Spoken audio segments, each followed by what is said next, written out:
So you see, here's some degrees. We can count these degrees out. Boom, boom, boom. 30 degrees, and we got some in Capricorn, Aquarius, and Pisces. So we can discover, okay, what is, we all know 7 hours just right is partnerships, marriage, partnerships, business relationship, contracts, agreements, and diplomacy. So this person has some ending degrees of the Capricorn constellation inside his ability to deal with businesses. So we all know Capricorns are like the business savants, they're the business rulers. So this is another really amazing place to have is at the edge here, because the final degrees maybe not be the best at business, but he can get business done, and he can be organized in business. But it might not be as easy if this was placed if this 7th house cost was placed a little bit higher. He'd probably do a little bit better. But nonetheless, because Aquarius is a funny constellation. You know, the energy of Aquarius is very sociable, altruistic, forward-thinking, avant-garde. Some ideas, you know, miss because it's very airy, right? It's very the air energy. You know, the quality is fixed. You know, so in his business dealings, he needs to not be so fixed, because he needs to use that Leo energy to burn off some of that air, right? Use some of that fire to really get what they want out of business. Because if they're very social, they want the contract to work, they want the partnership to be smooth, and they will sometimes sacrifice. This is what I'm seeing here with these houses and how they're aligned here. They may sometimes sacrifice to be on that sociable scale because they want everything to work and have progress. This person wants to see progress.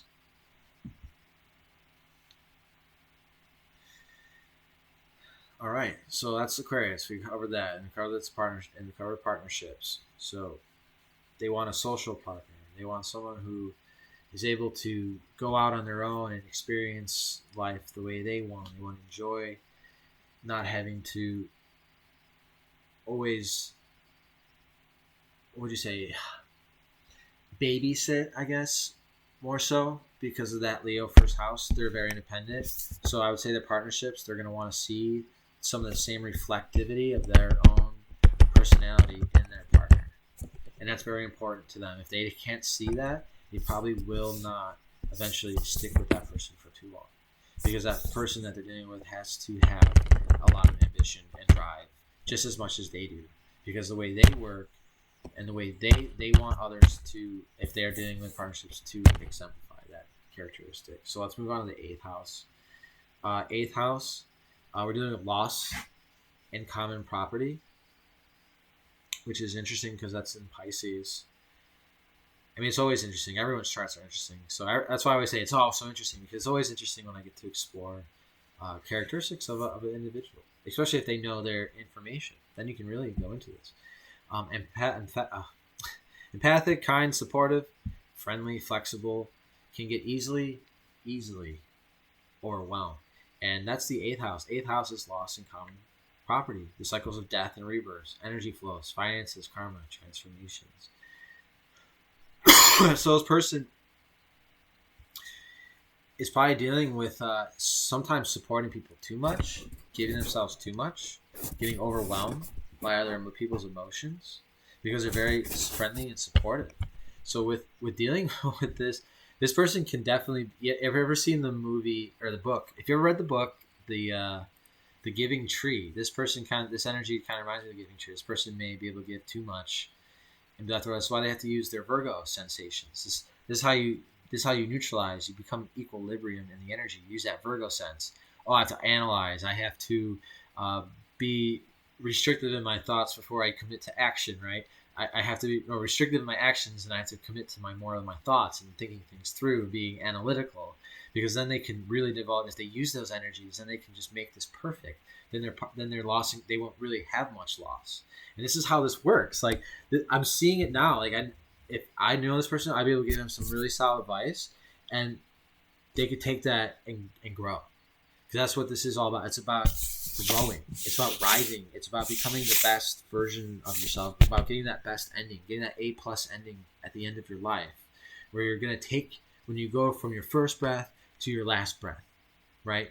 Just like the wheel. You get the A+ ending. I want the A+ ending. And this is how we get it. This is why I'm showing people, because if I explain this to people and they can comprehend this wheel and they start using it in their own life, then if I've helped one person I don't care if I maybe help someone think of it, and then oh wow, okay, good for you. I'm so happy, and that makes me happy, and that's what I'm looking for. Is just maybe explain this best to all y'all, so you can see how I could break down this chart, looking at it without even seeing the planets. Right, this is a house system. Right, it's a constellation of energies. After we do this evaluation, boom, then we add the planets, and then we can, like I said, we do the gematria. But anyways, so 8th house, Pisces. We already went through that. I was probably covered out how they can equalize it. It's all about equalization. It's all about the yin yang. It's all about the balance. Balancing this chart out for this individual. So we'll go to the 9th house, which is incredible because Aries here. Philosophy and far countries, foreign travel and foreign countries, culture, religion, law, and ethics, knowledge. Which is hilarious because that's an incredible house to have here. This person is a very powerful person. I can just tell this person is very powerful in the mind because the 9th house, like I said, foreign travel, and to have this Aries energy there, which is determined, right? Spontaneous, vicious, brave, risk. All about risks. Super big risk. Tends to charge head first.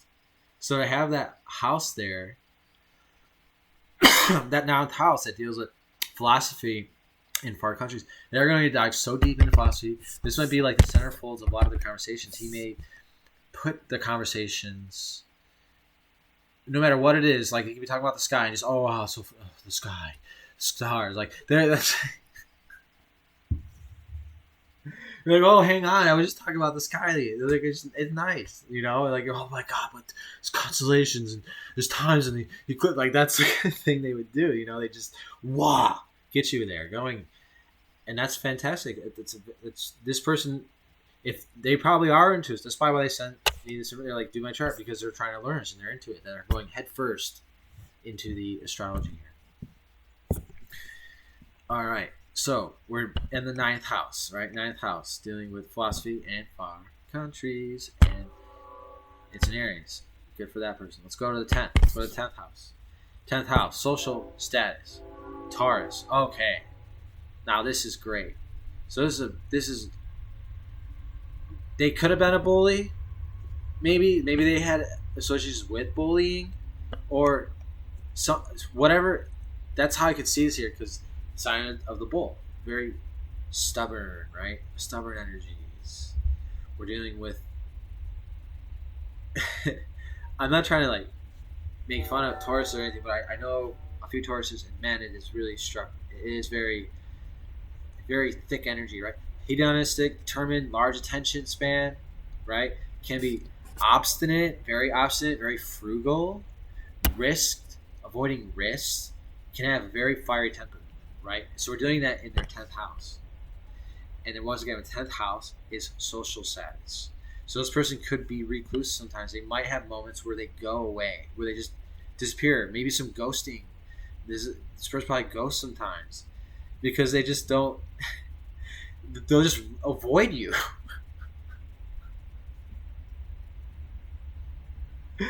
Which is hilarious. So this person, in order to balance out avoiding taking risks and doing that, they need to use those energies in their family household. They need to use that family, and they have to figure it out because the family environment looks incredible. But they say, if looking at this, they say, right, this chart's saying to me, it's speaking, it has words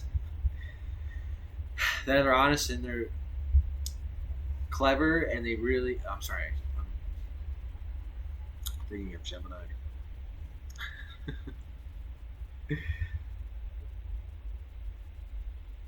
Right, so they gotta be more Scorpio-like. And Scorpios, you know, we all love risk taking. Scorpios are some of the biggest risk takers, I think. They will go through. They don't care. So that's how you balance it out. I know I'm not talking about balancing out energies with every sign.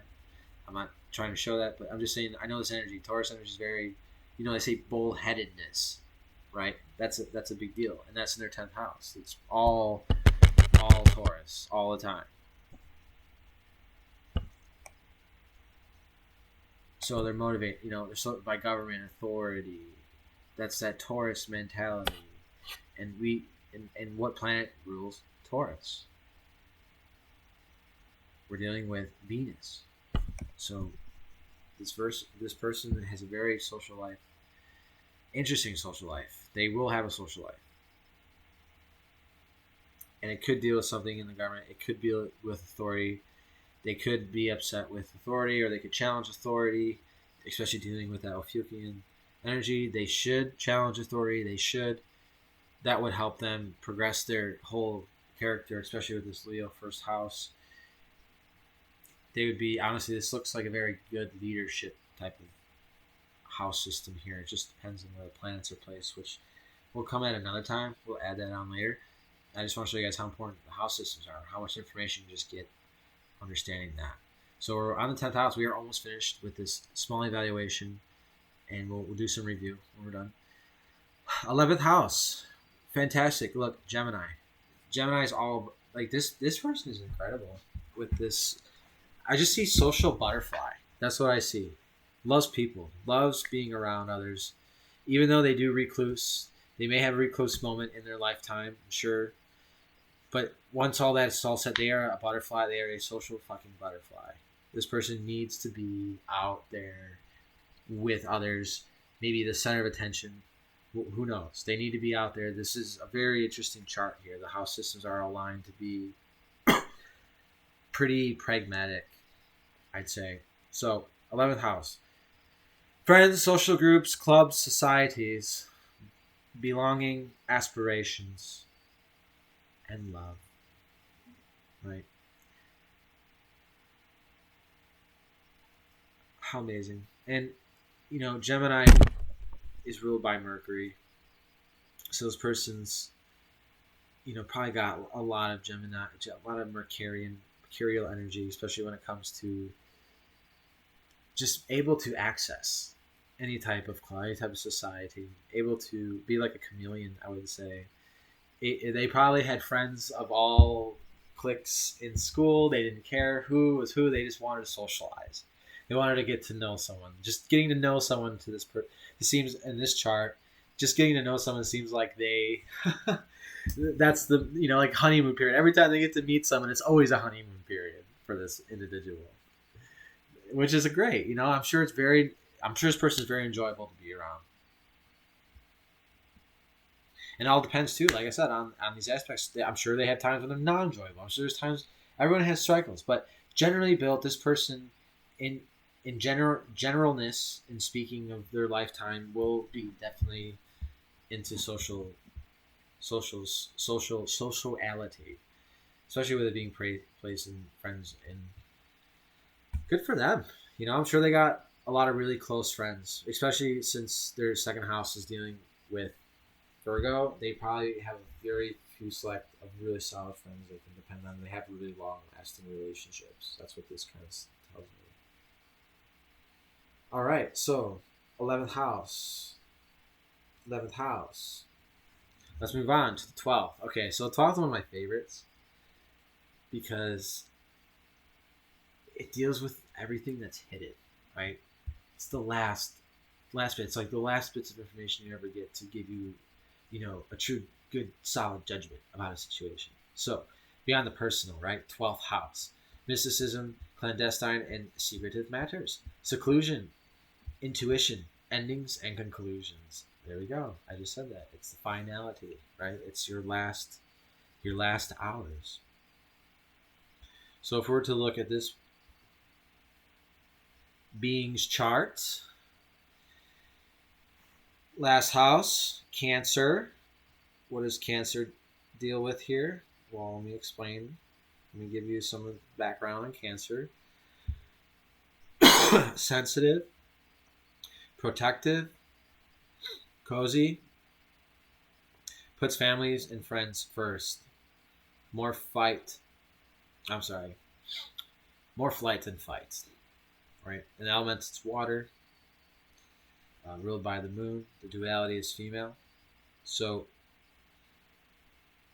if this person, since their last house is dealing with endings and conclusions, and Cancer is dealing with the family matters, then this person, maybe at the ends of their lives, they may have better relationships with family members, or once they get further down their lifespan, they'll come to the conclusions of family members or things such as that. Things such as that. And they may, since it's in Cancer, they'll have emotional endings, very emotional, very explosive conclusions. A lot of the things that they end up with, they're going to be very sensitive about a lot of things, especially when it comes to, like, say they get out of a relationship. Man, that's going to be really difficult on this person. It's going to be very emotional, hard-driven thing. Their secrets, it's going to cause a lot of, if they have any secrets, which I highly suggest this person does not keep any secrets or generate things that they have to keep secret about, unless it deals such as like business, where it's like an IP, things like that. That's good. But when it comes to personal secrets, that could destroy this person. They can have really some dark secrets that could, like I think like Twin Peaks, like a Laura Palmer type of thing. This could happen to this individual. So this person would have to be on guard about stuff like that, especially when it comes to relationships. But it seems like this person will be good dealing with the houses, and if they evaluate things properly, they'll be able to get in solid relationships and then use these energies to literally see the beginning and the end of something, right? Because that's their second house. And second house is all about values and possessions. So if they use that second house powerfully, their endings should always be good, and they always should have happy endings. And that's what I see in this chart. And that's how I see how you work this magic. It's how you work the charts. And when you're feeling a certain way, you know you're doing something, you know you can adjust. You can be like, okay, I know on my chart, I know if I use this energy, if I change my mind about this, blah, blah, blah, blah, you'll be safe. So, and that's all there really is to it. So, once again, we will review, quick review. If you have made it to the end of this video, thank you so much for watching. We're going to cover one, just this review here. So, you can use Stellarium to figure out your star map. Set your date. Know the time. Set your location. You can use GPS coordination systems if you want. You can even adjust the elevations. Or you can search for your city here, right? There's another gentleman who asked me to do this for him because he was blown away by this stuff. He's like, this is incredible. So he asked me to do his. I'm working on his too. So, yeah. Ecliptic is important. This is the line, the celestial sphere. This celestial sphere is where the sun is traversing across our sky. This is what astrology is built upon. What crosses in this celestial sphere is called the zodiac. And today there are 13 signs going through the celestial sphere, and that 13th sign is Ophiuchus. Okay? And then we also understand that planets aren't revolving on the celestial sphere, the ecliptic, right? The planets are sometimes off a few degrees, 2, 3, 4 degrees sometimes. So we also understand the planets enter other constellations. And we understand the fixed stars' energies. A lot of fixed star energies are mapped out. You can find out the energies associated to those constellations through studying, through ancient wisdom, because it's mapped out. This is what was important. This is what's in the Bible. It says, look to the stars to understand the seasons. You understand the seasons. You understand your water flow. You understand your water flow. You can flow it. You can be the best river you can be. You will flow for eternity. That's why Jesus said, I'll show you the waters that keep on giving, because you will know the water cycle. Anyways, it's just some words for y'all. And let's see. That's the ecliptic. Covered it. Y'all know now. You can make your own charts. You just look at these lines. You can set the constellation lines. You can adjust the views in here.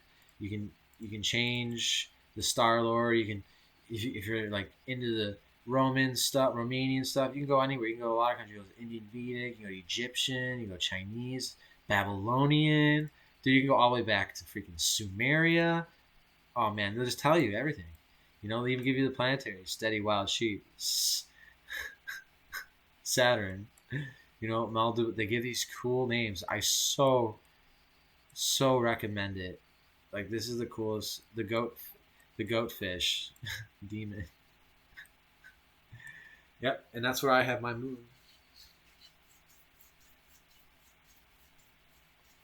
Oh, look, there's Shamash, the sun. See how cool this is? Anyways, I hope you all enjoyed this. I hope you guys see the benefits of using this. I mean, if they had this back in the time, dude, they would have ruled the world. Like, literally. I mean, let's just take a look at this person because I know they're a twin, and I think their Venus is in Gemini. So that's hilarious. Like, if your Venus is in Gemini and you're a twin, obviously, like, this is so cool. I love this. This is so cool to me, and I hope it's cool to y'all. And I hope you can get a better understanding, a comprehension, overstanding, whatever, of all these um, coordination systems. Because once you kind of get into it, you find out what you need to know, right? You get the information that's important to you that can be applied to your life, and that's it. The Shepherd of Anu. This is so cool. I love this stuff. Anyways, y'all, take care. Much love. Hope you learned something. If you have any questions, feel free to comment. And if you want a chart made or something, or you want like an evaluation, whatever, I'm here. You can ask me. Maybe I'll do it for free. Who knows? It's good practice. Anyways, so y'all take care. I do have an email, luciddreamer2234@gmail.com. Feel free to reach out if you're interested. And y'all take care. Have a good night, evening, sunrise, sunset, whatever time you're watching this. I hope it's curious for you. Auf Wiedersehen.